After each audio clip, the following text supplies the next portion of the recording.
전기 에너지의 특성을 우선 한번 생각해 봅시다.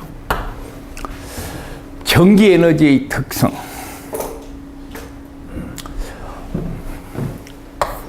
발전에서부터 변전,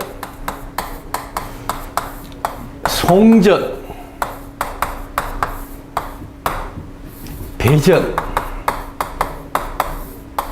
옥내배선입니다.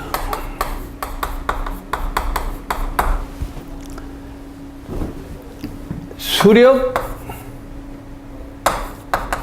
화력, 원자력, 태양광,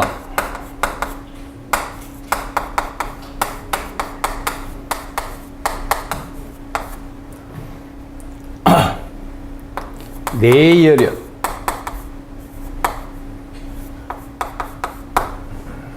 풍력, 이런 발전에 의해서 전기가 생산이 되면 그 생산된 전기를 그냥 보내올 수 없습니다. 보통 11kV나 21kV, 24kV 이렇게 생성된 전력이 송전할 때 7, 6, 5kV, 3, 4, 5kV로 전압이 높여집니다. 이걸 우리는 승합이라는데, 이 변전하는 게 바로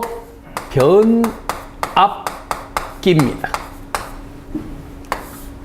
전압을 변성해서 발전, 변전, 송전 과정을 거칠 때 발전소에서 생성된 11kV나 22kV의 발전소 전격 전압이 변압기를 통하여 765나 345로 전압이 변성이 됩니다. 그 변성되는 게 추상변압기,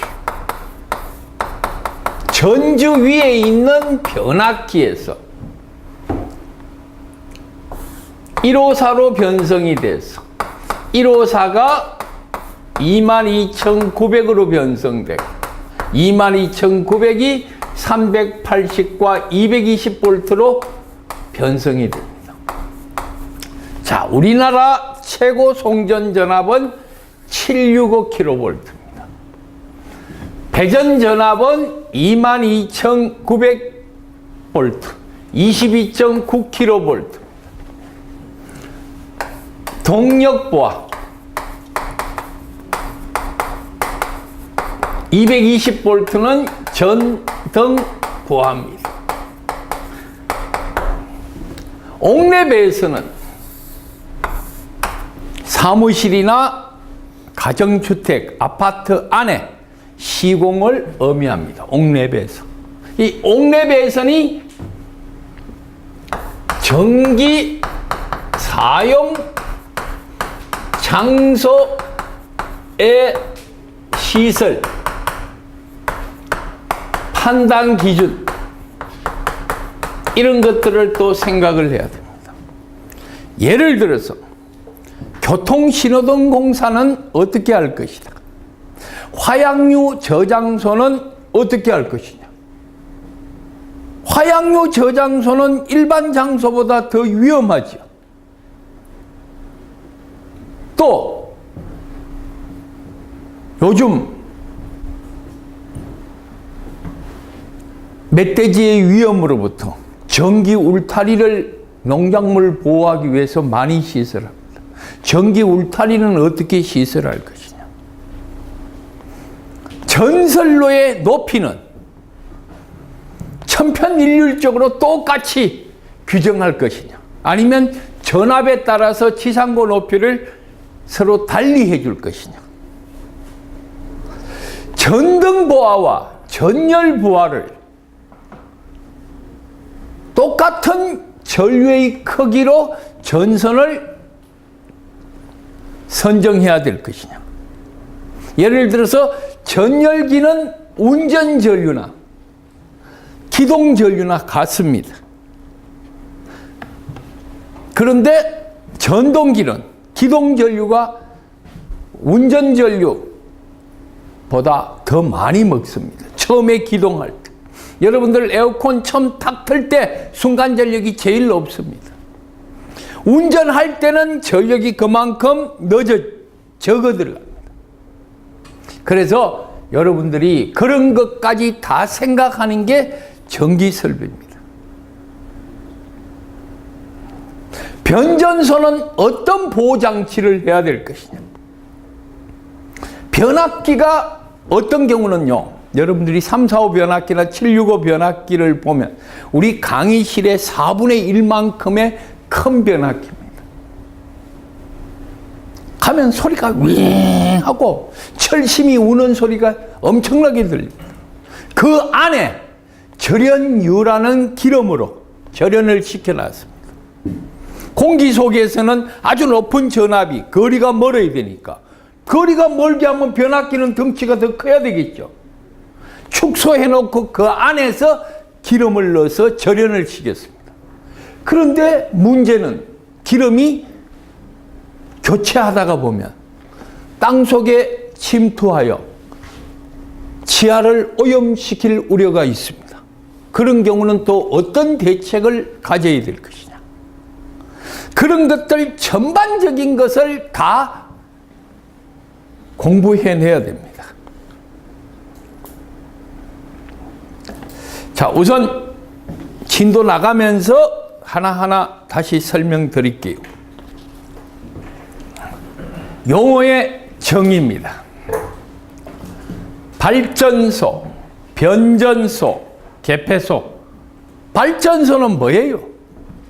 전기 에너지를 발생시키는 장소고, 변전소는 전압을 변성시키는 장소고, 개폐소는 고장 구간을 축소하기 위해서 중간중간에, 선로 중간중간에 개폐장치를 시설하여 고장이 다른 넓은 곳으로 파급되지 않도록 구간 차단하는 곳을 개폐소라 합니다.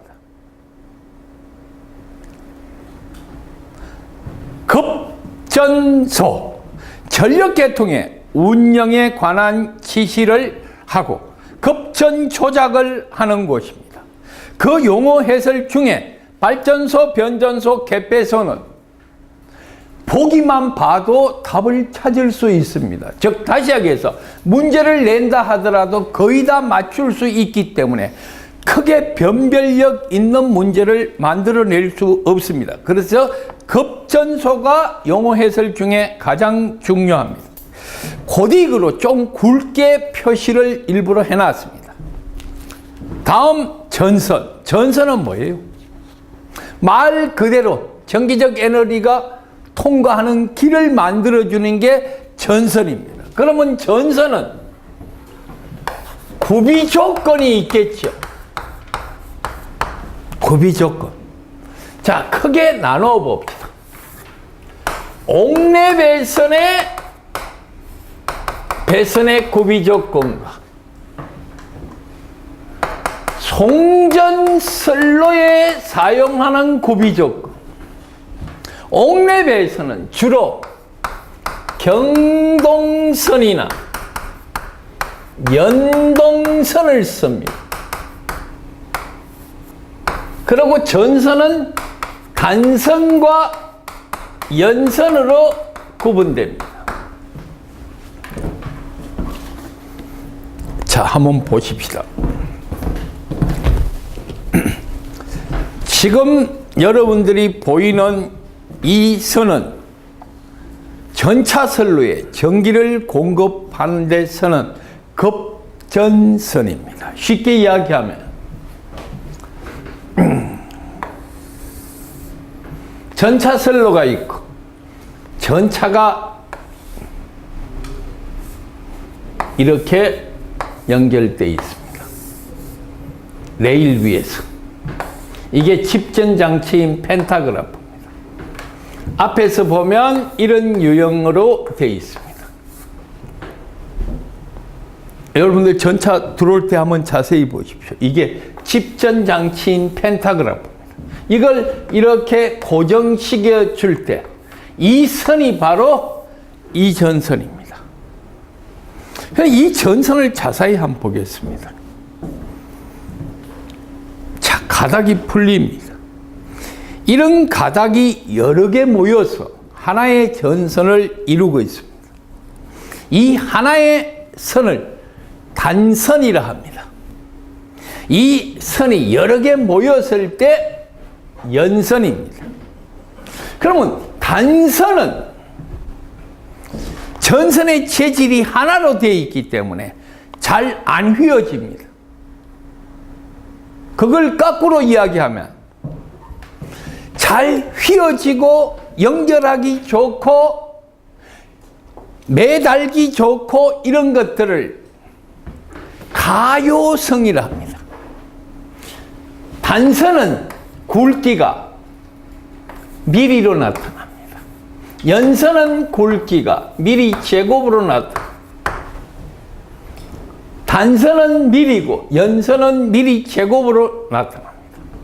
연동선과 경동선은 강도가 강한 전선입니다. 그래서 주로 인입선이나 배전선로에 많이 씁니다. 인입선, 그것도 이제 옥내보혜선이라고 볼 수 있고, 연동선을 주로 많이 쓰고, 송전선로는 ACSR을 씁니다. ACSR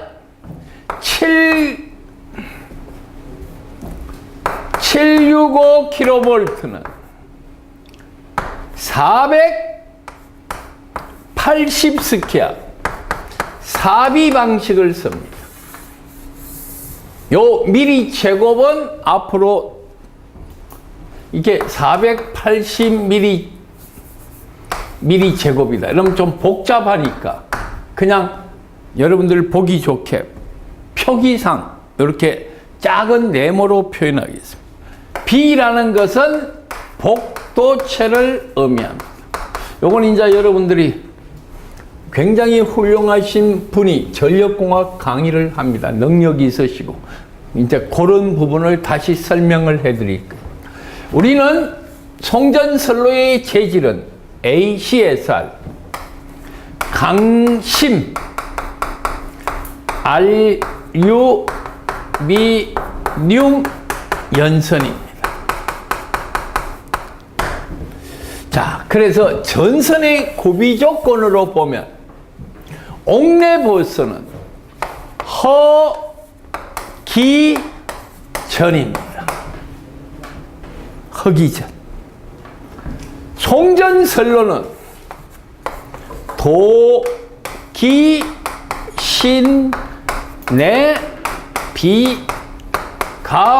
도기신내비가경호입니다.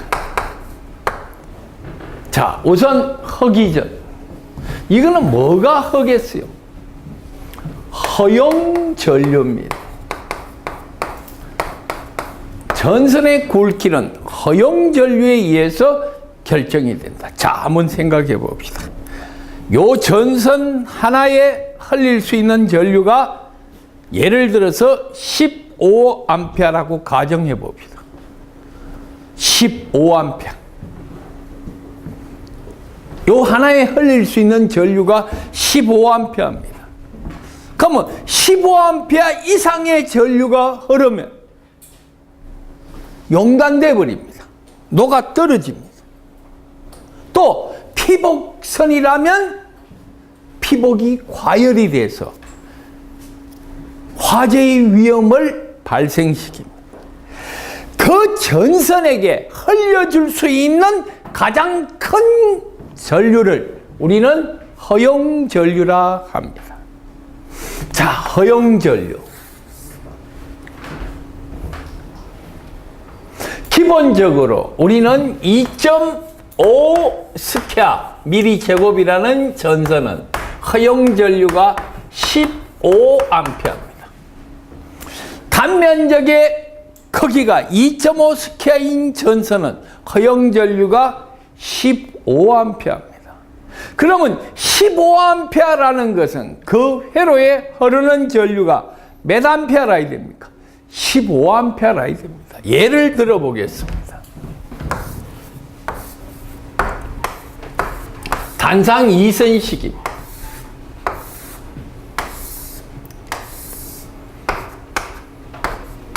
넘버 1 분기, 넘버 2 분기입니다. 자, 40W 형광등을 10개 썼습니다. 80W 메탈 할라이드 등을 10개 썼습니다. 이 분기 회로에. 그러면 더 상세하게 설명하면 요렇게 등기구를 요런 걸 10개 썼습니다. 또 여기에 요 위로 80W를 10개 썼습니다. 그러면 이 전압은 몇 볼트입니까? 아까 내가 말씀드렸죠. 220볼트입니다. 전등부하는 몇 볼트? 220볼트입니다. 자, 이제 한번 생각해 봅시다. 40W짜리 10개, 80W짜리 10개, 더하면 1200W입니다. 220을 나눕니다. 위에 게 얼마요? 1200입니다. 약 6 정도 나와요. 이렇게 해도 여기 흐르는 전류는 몇 암페어? 6암페어뿐이 안 흐릅니다. 자, 여기에 1kW 전열기를 썼습니다. 히터를 사용했습니다. 그러면 예를 들어서 이거는 2.2kg를 합니다. 그러면 2.2kg는 2200입니다. 킬로니까. 나누기 220 하면 여기 몇 암페어 흐릅니까? 10암페어 흐릅니다. 자, 여기는 여기서 여기 사이에 흐르는 전류는 10암페어입니다. 더 갖다 달 수 있는 부하는 5암페어를 더 갖다 달 수 있죠. 저압 옥내 배선의 최소 분기 회로는 15암페어 분기 회로입니다. 그래서 만약에 그렇다면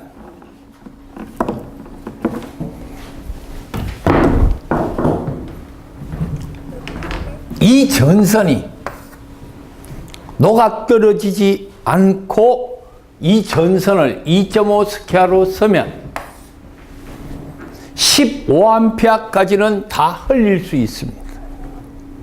그걸 우리는 뭐라고 한다?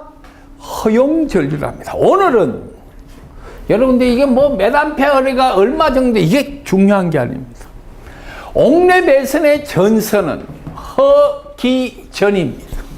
허용전류.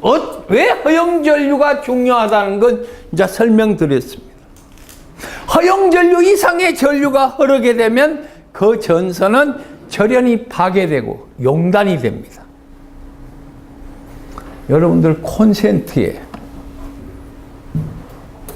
많은 부하를 걸면 콘센트만 치면 뜨겁습니다. 그거는 위험하다는 얘기입니다.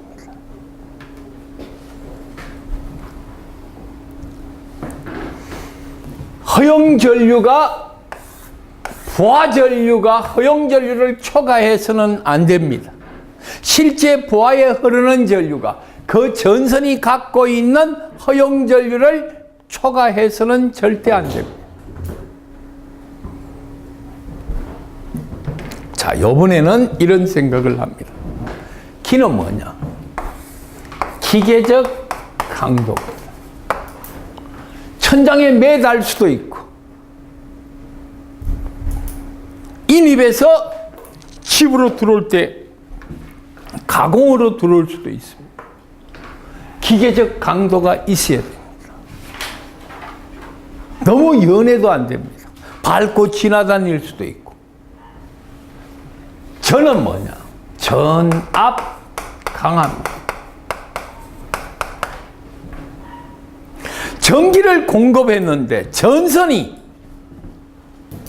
체질이 나빠가 그 전선에서 열을 많이 내버리고 마지막 부하에는 전압 강화가 많이 생깁니다. 그래서 옥랩에서는 자 지금 공부할 것 중에 옥랩에서의 구비 조건은 허기전이다. 허용전류, 기계적 강도, 전압 강화. 옥랩에선에 사용되는 전선은 지름으로 크기를 규정하는 단선과 미리 제곱으로 표현하는 연선 두 가지로 구분된다. 연선과 단선. 송전선로는 AC-에사를 씁니다.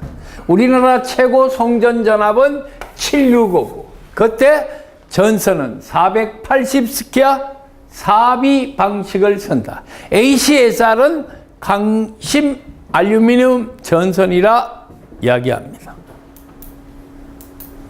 자, 이제 그게 전선입니다. 전기적 에너지를 전송시켜주는 길을 전선이라 한다. 근데 그 전선은 재질에 따라서 여러 종류가 나옵니다. 그 뒤에 전선의 종류편에 나오면 여러분들이 여러 가지 전선의 특징을 볼 수 있습니다. 한 가지 더 중요한 것은 저압 옥랩에선에 사용되는 전선. 자, 오늘 우리가 꼭 알아야 될 시험 문제에 나오는 거. 옥랩에선도 저압 옥랩에선과 고압 옥랩에선이 있습니다. 저압과 고압은 나중에 그 크기를 내가 나누어줍니다. 저압과 고압. 저압은 2.5mJ 이상입니다. 고압은 6.6 스퀘어 이상입니다. 고압은 2.5 스퀘어 이상. 저압은 2.5 스퀘어 이상. 고압은 6 스퀘어 이상의 최소 전선의 규격으로 사용해야 된다. 자, 오늘 중요한 거. 저압 옥랩에서는 2.6mJ 이상, 고압 옥랩에서는 6mJ, 6 스퀘어 이상. 전선의 구비 조건. 옥랩에서는 허기전, 허용전류, 기계적 강도, 전압 강화. 송전선로는 우리나라는 최고 송전전압이 765kV고 480 스퀘어 4비 방식을 쓰고 AC-에사이라는 강심 알루미늄 연선을 씁니다. 강심 알루미늄 연선은 잠깐 보여주시면 아까 연선이 여러 가닥으로 이래 나눠져 있습니다.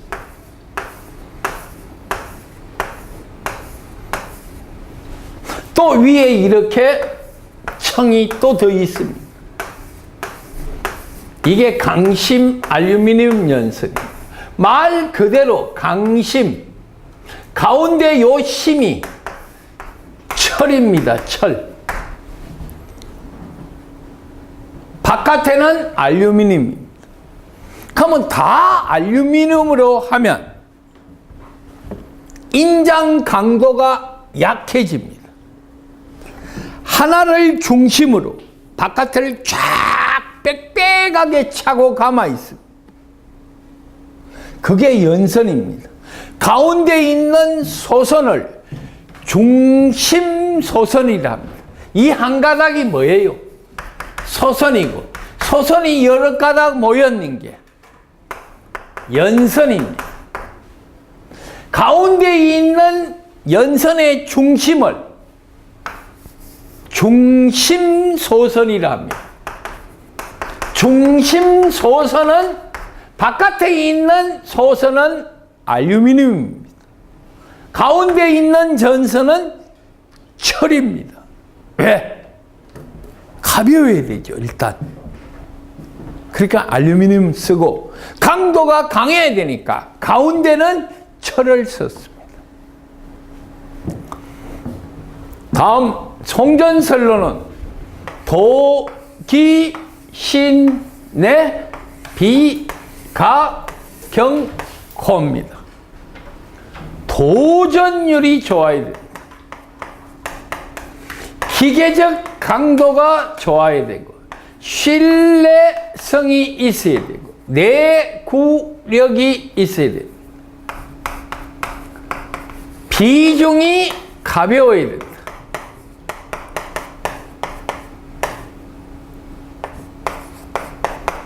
기계적 강도가 있어야 돼요. 경제적이라 해요. 코로나를 방지할 수 있어야 돼요. 이 코로나 방지 이런 부분은 나중에 우리 전력공학 교수님한테 다시 듣기로 하시고, 오늘은 설비입니다. 그래서 설비에 관한 내용까지만 언급을 해드립니다. 이제 우리 정리를 하면, 저하복랩에서는 전선의 굵기를 결정할 때 허기전, 허용전류 전압강화 기계적 강도입니다. 저하복랩에서는 2.5 스퀘어 이상이고 고하복랩에서는 8 스퀘어 이상입니다. 송전선로에 사용되는 전선은 ACSR 강심 알루미늄 연선으로 가운데 중심 소선에 철이 있고 바깥에 알루미늄이 둘러싸인 전선입니다. 그래서 가볍고 인장 강도가 큰 전선이고, 우리나라는 765 송전선인 경우에는 전선 굵기가 480 스퀘어하고 여러 가닥으로 나누는 사복도체 방식을 쓰고 있습니다. 자, 그 다음 기계기구입니다. 기계기구. 전기를 발생시키고 유지하는 모든 공작물을 기계라 합니다. 그 다음 기구라 그러고, 전설로입니다. 발전소, 변전소, 개폐소에 준하는 곳에 전기를 사용하거나 사용 장소에서 전선 및 이를 지지하는 또는 수용하는 시설물을 전설로라 한다. 전설로. 전기가 지나가는 길입니다. 자, 지금부터 옥상전설로, 옥내전설로, 가공전설로, 치중전설로, 그런 것들이 다 전설로의 일종입니다. 다음 인입선입니다. 인입선은 연접 인입선이 있습니다. 그래서 이거는 여러분들이 그림을 통해서 제가 설명을 드릴게요. 전선 종류 중에 인입선이라는 게 있습니다. 자, 여기가 배전선로가 있고, 이렇게 여기가 주택이 있습니다. 상가가 있든지, 여기서 전주가 이렇게 있고, 전주 위에 주상 변압기가 있습니다. 주상 변압기를 거쳐서 이렇게 전기가 들어온다.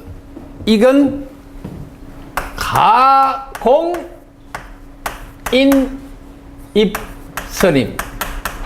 가공인입선. 자, 가공인입선. 가공전선로로부터 다른 지지물을 거치지 아니하고, 가공전선로로부터 다른 지지물을 거치지 아니하고 수용장소의 인입구에 이르는 전선, 수용장소의 붙임점에 이르는 전선, 가공인입선입니다. 연접인입선은 여기서 또 옆에 건물이 하나 있습니다. 또 옆에 건물이 있고 5m 이하의 도로가 있고 옆에 건물이 있고 또 옆에 건물이 있습니다. 연접인입선은 여기서 분기합니다. 지지물을 거치지 아니하고 다른 수용장소에 인입구 부침점에 오고 또 지지물을 안 거치고 인입구 부침점에 옵니다. 또 지지물을 안 거치고 인입구 부침점에 오고 지지물을 안 거치고 인입구 부침점에 옵니다. 이 연접 인입선, 이게 연접 인입선인데 전선은 2.6mm 이상 2.6mm 이상 크기를 쓰고 여기서 연접 인입선의 시발점에서 마지막 연접 인입선까지 100m라야 됩니다. 100m 넘어가면 연접 인입선을 시공할 수 없고 다시 전주를 세워서 가공 인입선으로 시공을 해줘야 됩니다. 왜? 이렇게 많이 가면 100m 넘어가면 전압강화가 굉장히 많이 생기겠죠. 그래서 연접 인입선은 100m 이내고 연접 인입선은 5m 이상의 도로는 통과할 수 없습니다. 전선이 가느니까 5m 이상 도로를 통과하면 많이 처지겠죠. 많이 처지면 교통의 방해를 일으킬 수 있습니다. 연접 인입선은 5m 이상을 통과할 수 없고 연접 인입선은 경장 100m를 초과할 수 없고 연접 인입선은 한 수용장소의 인입구 부침점에서 분기하여 다른 지지물을 거치지 아니하고 다른 수용장소의 인입구 부침점에 이르는 전선을 연접 인입선이라 정의합니다. 자, 그래서 연접 인입선이란 한 수용장소의 인입선에서 분기하여 지지물을 거치지 아니하고 다른 수용장소의 인입구에 이르는 전선을 말합니다. 전차선, 전기철도용 급전선, 전기철도에게 전기를 공급하기 위한 급전선입니다. 자, 잠깐 주목하셔서 열심히 공부하는 여러분들에게 팁을 하나 드리겠습니다. 우리나라 전기철도는 전압이 몇 볼트입니까? 지하철은 DC, 직류 1500볼트고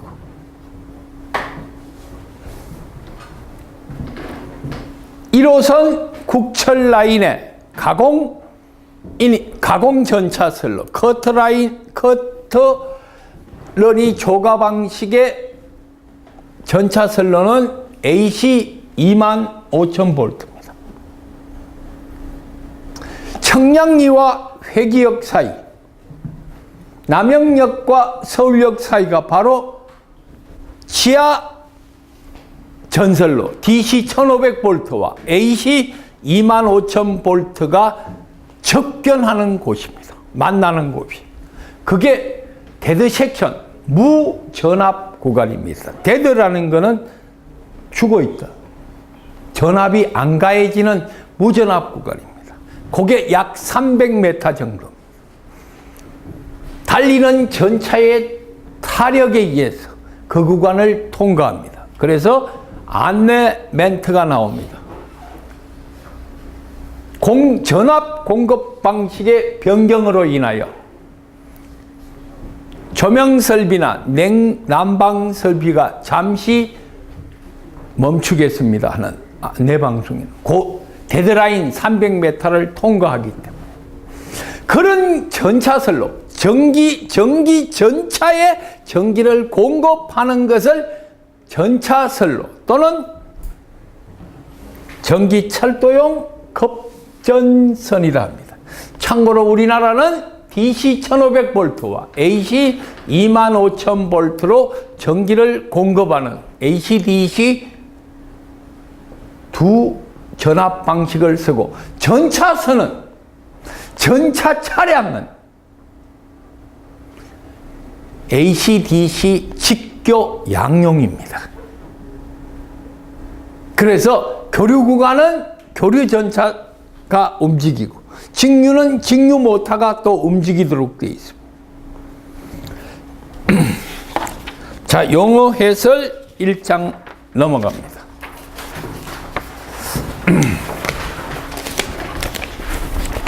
용어의 정의입니다. 옥내 배선, 말 그대로 옥내에 시설하는 배선. 옥척 배선, 옥외의 전기 시설 장소에서 전기 사용을 목적으로 조형물에 고정시키는 전선. 요거 조금 고급스러운 걸 설명할게요. 옛날에는 우리 한옥집이 많았고 처마가 이렇게 있는 집을 많이 썼습니다. 그러면 전선을 여기다가 이렇게, 이 건물이 이렇게 되어 있으면 여기다가 이렇게 지지하여 시공을 합니다. 이거는 옥척에 시설하는 옥척 전선로입니다. 그런데 이 옥척 전선로 중에 여기 직선을 꺼서 45도 각도 요 이내에 있는 요 지역을 우선내라 합니다. 여기는 우선외입니다. 우선내는 통상의 강우 상태, 비 오는 상황에서 비에 젖지 아니하는 부분, 이 부분이 우선내입니다. 몇 도라고요? 연직선 45도를 꺼서 이 안에 있는 것은 우선내입니다. 우선내와 우선외의 차이점은, 우선내는 비에 안 맞으니까 방수 장치를 좀 약하게 해도 되겠죠. 이 바깥은 완전히 절연을 해줘야 돼요. 자, 그런 것들이 바로 옥척전선, 그 다음 옥외전선입니다. 옥외는 말 그대로 옥외의 전기 사용 장소에서 전기를 쓰는 겁니다. 아까 이 부분은 다 옥외전선입니다. 연접 인입선은 옥척전선로고, 이 안에 전기가 들어갔습니다. 가정이니까 전기 들어가지요. 밥솥에 밥을 하고 세탁기를 돌리고, 그건 다 뭐예요? 옥내 배선입니다. 자, 이제 전기를 분배하여 추상 변압기까지 보내주는 이 전선은 배전선로입니다. 추상 변압기 받아서 인입구에 보내주는 것은 가공 인입선, 지하로 들어오면 지중 인입선입니다. 그 다음에 그 전선을 옆에 건물로 보내기 위해서 옥척으로 시설하면 옥척 전선로, 또 옥상으로 시설하면 옥상 전선로, 옥내로 시설하면 옥내 배선입니다. 그래서 옥척 전선로보다는 옥외 전선로가 범주가 더 넓지요. 옥척도 옥외입니다만 멀리 떨어져 있지는 않지요. 옥외는 그 구조물, 건조물로부터 멀리 떨어져 있다는 얘기입니다. 관등회로, 이 관 안에, 이 등 안에 안전기가 있고, 안전기와 등을 연결하는 배선, 이런 것들을 다 관등회로를 합니다.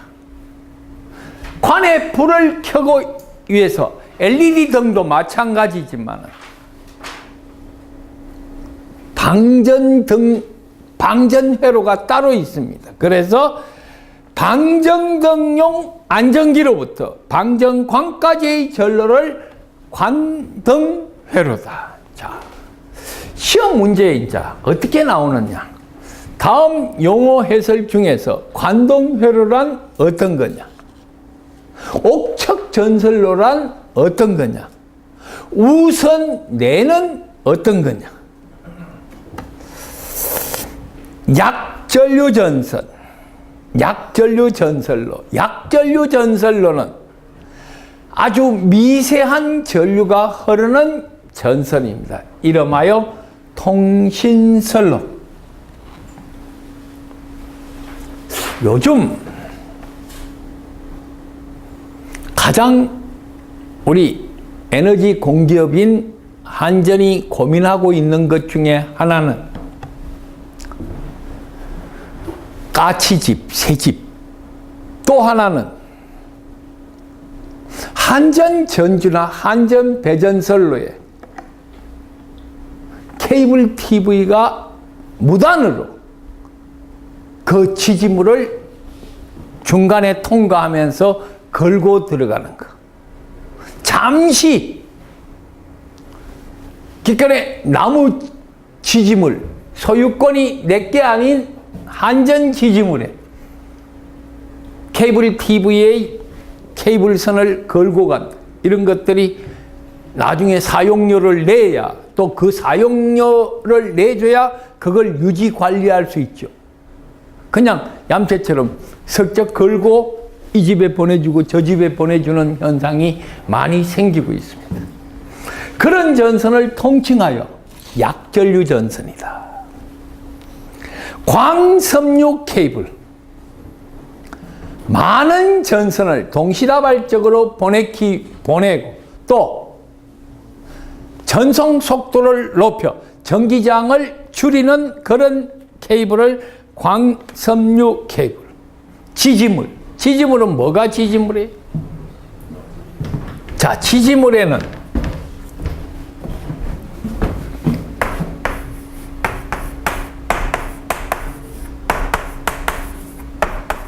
목철철철. 목철철철. 목은 목주입니다. 나무로 만들어진 전주입니다. 우리나라는 15년 전까지 목주를 좀 썼습니다. 근데 목주 가격이 너무 비쌉니다. 그리고 산림자원 보존을 위해서 벌목을 거의 안 했습니다. 주로 이제 캐나다 목주를 수입해서 인천 바다에 도크를 만들어가 던져버립니다. 바닷물에서 1년 동안 가둬놓습니다. 파도 치면 뒤집어지고 햇볕에 말리고 소금기가 절여지고 완전하게 절연이 됩니다. 강도도 강해지고 그런 외국산 전주를 많이 썼습니다. 그게 목주입니다. 근데 요즘은 옛날에 시공했는 목주도 수명이 다 됩니다. 목주는 보통 방부 처리를 말레라이트나 크레오소트로 방부 처리를 한 거는 수명이 18년입니다. 그렇지 않는 건 수명이 15년입니다. 근데 요즘은 콘크리트 전주, 철근 콘크리트 줍니다. 이걸 우리는 다 CP주다. 콘크리트 포 CP주라 합니다. 저거는 붕어빵 찍어내듯이 15m 전주, 16m 전주, 20m 전주, 지름 9m 전주, 지름 15m, 15cm 전주, 지름 9cm 전주, 지름 12cm 전주 막 찍어냅니다. 그래서 대부분 우리 배전선로에는 콘크리트 전주를 씁니다. 그 다음에 철주입니다. 철주.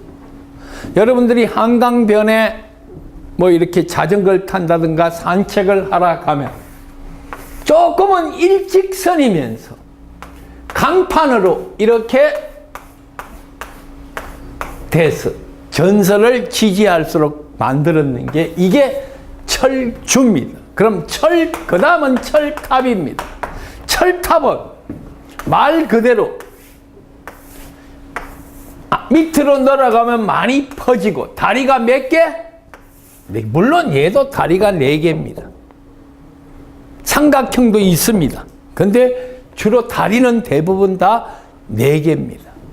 그래서 이렇게 큰 규모, 철주의 규모가 굉장히 커지고 인장 강도가 크면 철탑이 됩니다. 철탑. 이런 식으로 철탑. 목철, 철철. 시험 문제는 다음 보기들 중 지지물이 아닌 것은 어떤 거냐? 1번 목주, 2번 지선, 3번 철근 콘크리트주, 4번 철주. 그래서 2번에 지주라고 딱 한 거죠. 지주는 뭐냐?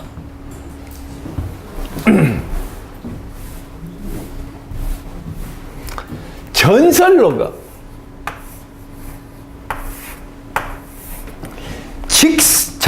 직선 부분의 전설로가 10기 이상 연속으로 시공되어 있습니다. 만약에 가운데 있는 전선로 하나가 자동차가 와서 추돌을 해서 그 전주가 넘어지면 직선 부분은 연속적인 도개가 일어나겠죠.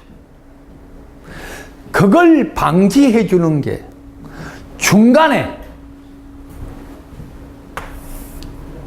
이렇게 지선을 설치하고 이 지선을 이렇게 고정시켜 주는 구조물을 지주라 합니다. 이건 뭐예요? 전선로의 장력의 일부를 분산시켜 준 게 지선이죠. 불평형 장력을 평형하게 만들어준 게 지선이고 그 지선을 지지하는 게 지주입니다. 이해되셨죠? 자, 용어 해설 중에 지지물 또 지중관로입니다. 지중관로는 자, 여기 또한 포괄적으로 먼저 설명을 드릴게요. 지중전설로 요거는 반드시 케이블을 써야 됩니다. 방법은 직관암입니다. 직접 매설식.